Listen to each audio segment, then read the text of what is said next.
は、マリンです。はじめまして。今、浅草橋駅に着きました。これから美味しいお店に向かっていきたいと思います。橋の東口からこっちの川の方に向かって歩いていきますよ。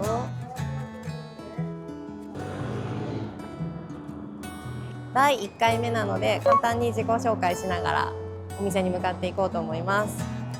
こんなチャンネル名なのでさぞかしワインに詳しいと思う方も多いかもしれませんが、ただの酒好きなワイン好きな普通の OL です。子供もいないですし、推し活とかギャンブルもしないので、外食もそんなに普段は控えてるので、たまにの贅沢として唯一の楽しみがワインを飲むことなんですね。その楽しい時間を皆さんと一緒に共有できたらいいなと思ってます。以前は飲食店で働いていて、フランスにワーキングホリデービザで住んだこともあるんですけれども、ソムリエや専門家ではないですね。ワインに詳しくないけどワインが好きっていう私のような同世代の働く女性に向けて情報発信できたらいいなと思います。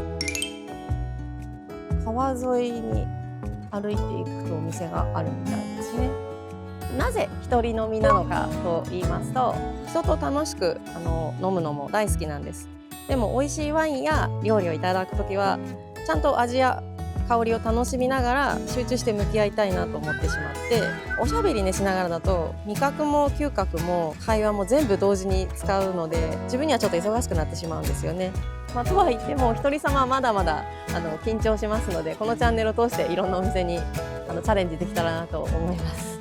今回浅草橋の藤丸さんを選んだ理由は、浅草橋自体がまずビストロが結構多いんですよね。でその中からグラスワインの種類が多いところと、あとカウンターもあったりして一人で入りやすいかなと思ったからです。今お店まで歩いてきて浅草橋駅から徒歩5分ぐらいですね。こちらの服屋さんの1階から入って2階に上がって、こちらが藤丸さんのお店になります。今週も仕事たくさん頑張ったので、自分をいたわるワイン時間を楽しんでいきます。このね、かっこいい階段を上がっていくと可愛いグリーンのドアがあります。ここ左に行くとワインセラーがあって、右側が店内のレストランになってます。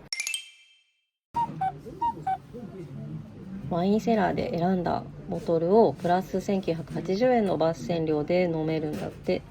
さて楽しいメニュー選び、こちらはコースですね。定番のコースと魚のコースが6500円で楽しめると。一人だからコースがいいかなと思ったんだけど、アラカルトはハーフもできますよと店員さんが言ってくれてね、全部魅力的。メニューのね、値段はおよそこれ2人前なんだって。でパスタもね美味しそうなんですよね。これもハーフでできるって言ってくれてました。お魚が一つあって、豚と鹿と牛さんですね。このねお肉も美味しいみたいですよ。でもちょっとこの日はねお肉って感じじゃなかったんですよね。40過ぎるとなんか重いのがね食べれなくなってくるというか、軽めの美味しいのをちょこちょこ使う。はい、グラスワインのページです。9種類もあるので楽しいですね。私はどちらかというとすっきりめ綺麗めな白が好きなので、白オレンジなど気分で注文していこうかなと思います。コールドアペタイザーがちょっと全部美味しそうで、この下の3つを全部とこれにしようかな。このアラビアータ辛いですよね。辛いそうね、いいですね。でフムスもください。多いですよね。じゃあ多いですね。でも優柔不断な私にも若い店員さんめちゃくちゃ親切に相談に乗ってくれました。ワインの名前がミレベビアンコというイタリア語で線の白いブドウって意味です。産地はイタリアの北東部フリウリという場所で、ニコラ・マンフェラーリさんが作ってるワインです。柑橘系のね酸味があって少しだけ甘くて、この次に出てきたウフマヨとめっちゃ合いました。ウフマヨというのは卵にマヨネーズソースをかけたビストロの冷たい前菜の定番ですね。このマヨネーズソースが絶品で、ワインの少しの甘みと卵の感じとね最高でしたね。最初からねこれが出てきてね期待度が上がったよね。モルタデッラって人生で初めて聞いた言葉だったので、店員さんに聞いたらハムのことですね。でこちらでは自家製で魚で作ったハム。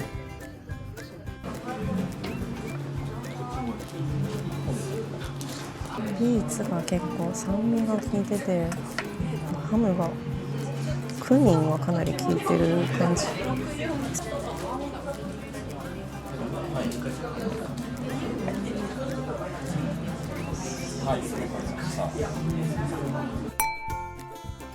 藤丸オリジナルのワインも注文してみました。山形南部の沖多摩という地区で作られていて、ブドウはデラウェア。デラウェアってスーパーでもよく見かけるブドウ品種ですよね。あれです。店員さんに伺ったところ、デラウェアをまだ青い早い、段階で一旦収穫したものを後で完熟したデラウェアと混ぜて作っているそうです。楽しい。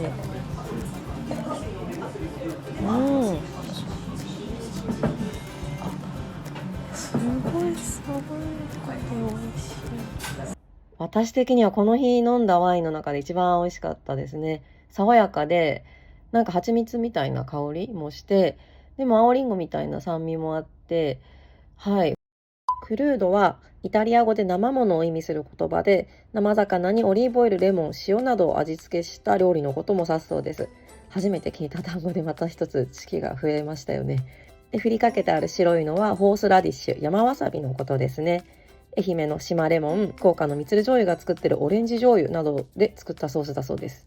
ダルティーボというチコリ。あ、チコリの種類がいろいろあるんですね。はい、ありがとうございます。美味しい。いやー、これはうまかったですね。マダイ自体が何かしら調理を多分熟成とかなんかしていて美味しかったのと、このソースも絶品で、もうワインに合いますよね。美味しい。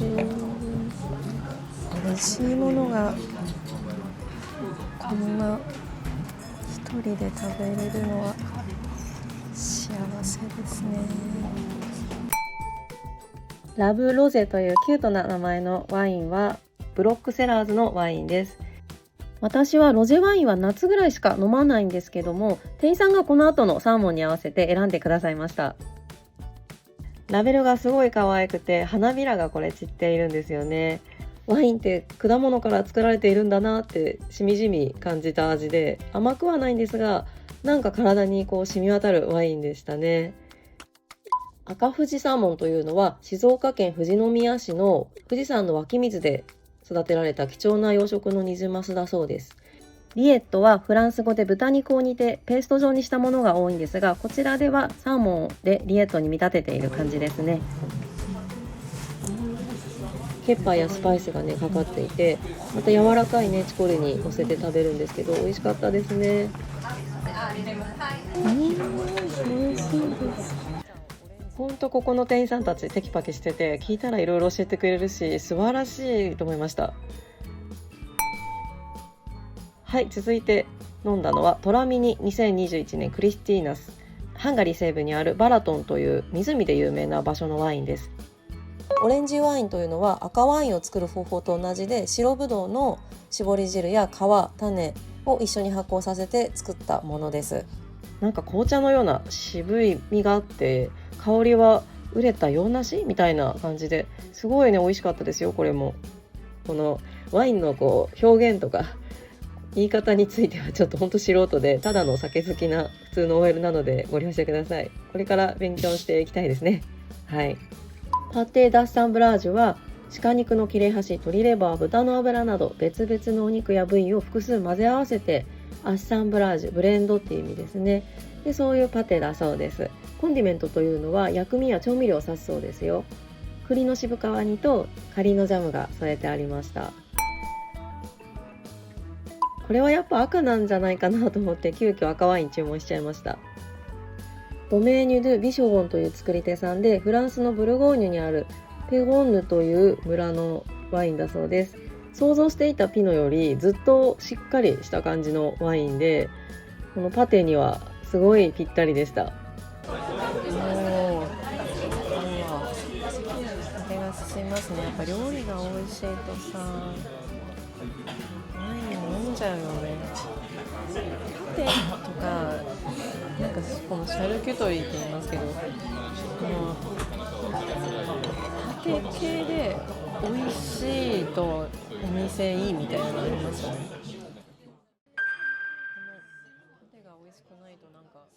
これ絶品でしたね。ほぼレアのイカがたっぷり下に引いてあって、エクソージャンって干しエビ、貝柱、唐辛子とかスパイスで作るソースなんですけど、こちらのはかぼちゃの種で作ってるのかな。このアオリイカが肉厚で柔らかくてめちゃくちゃ美味しかったです。い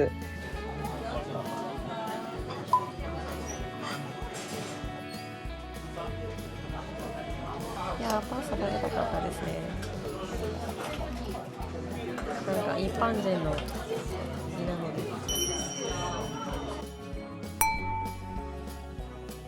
料理に合わせて選んでもらったのがこちら、ドイツのゼキンガーさんという方が作ったワインですね。ドイツプファルツという場所はフランスのストラスブールやルクセンブルグのすぐ近くなので、味はリースニングっぽい爽やかな感じでしたね。爽やかなこの感じがこってりしたエクソージャンとあって美味しかったですね。わー、すごいデザートを注文した後にワインセラーを見学させてもらいました。1000本ほどもあるセラーは見応えたっぷりでして、すごいね、迫力があって、ワイン好きな人はすごい楽しいと思います。綺麗なこのラベルは藤丸の自社醸造所で作られたワインですね。図書館のように棚ごとに分けてくれていて、値段はもちろん産地など細かい情報を札に書いてくれていました。中でも日本のワインがたくさんありました。近畿、関東、北海道とか県ごとにも分けてくれていて、すごい見やすかったですね。私のようなワイン初心者からすると、近畿の方とか南の方とかもワインあるんだっていう感動があったりとかですね、和歌山行ってみたいなとか、大分とかもあって、なんかいろんな知らないことがあるんだなっていう感じでした。3000円から1万円以内のワインが多く、カジュアルに楽しめるワインが多く置いてある印象です。時間があるならね、ずっと見ていたかったですね。当たり前ながらセラーなので結構寒いですから、そんな長くはいられなかったんですけど、ワイン好きな人はすごい楽しい時間になると思います。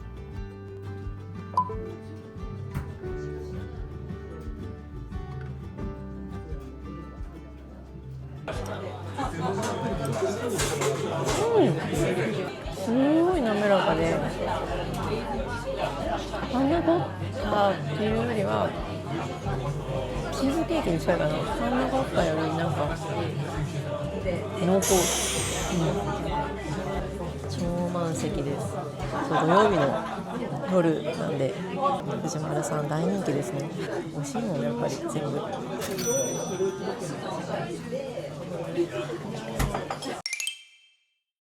はい、飲んできましたよ。藤丸さん良かったですね。店員さんがすごいいい人でしたカウンターが多いっていう点と、お一人様に慣れてるっていう点で良かったですね。はい、何点かと言いますと、そうだな、結構良かったよ。だって、店員さんが本当にお一人様に優しいって感じ、全然ハーフにしますよとか聞いてもないのに言ってくれて、本当に良かったので、そうですね、88点。100点じゃないのはたまたまなんですけど、一人客が私しかいなかったっていう土曜日っていうのもあるんですけども、私以外は全員やってきました。こちらです。前に浅草橋を散歩している時に気になっていたお店で今回来てみました。お店のエントランスも工事中みたいな感じで面白いですよね。マスターはずっと浅草橋の地元の方で、工務店だったご実家を改装してワインバーにされたんだそうです。私もう酔っ払ってまして、最初の撮影だったっていうのもありましてカメラの充電は切れるわ、雪は降ってくるわ、もうワインのラベルちょっと取り忘れてしまいました、フランスロワール地方のスパークリングだったのは覚えてます。美味しかったです、ワインバーですが魅力的なメニューがたくさんあって迷ったんですけど、ここに来る途中もう本当に寒くて冷えてしまっていたので、牡蠣の温かい乳麺を注文しました。これ美味しかったですね。牡蠣が入っていることでワインと合うんですよ。イタリアのシチリアのエトナの塩です。うどんはカニ関係。いただきます。この乳麺ぐらいが本当ちょうどいいですね。